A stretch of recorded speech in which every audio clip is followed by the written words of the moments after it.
hinanakit sa'kin walang-wala.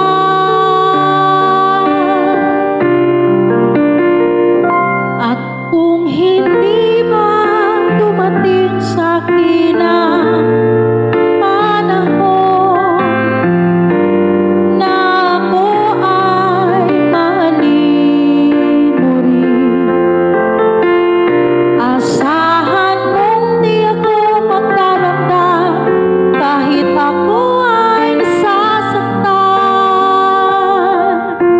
Huwag mo lang ipagkait na ikaw ay aking mahalin.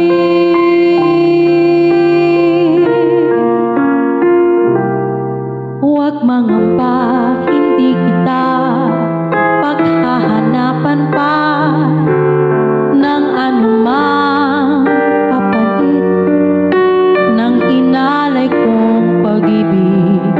Sadyang ganito ang nagmamahal,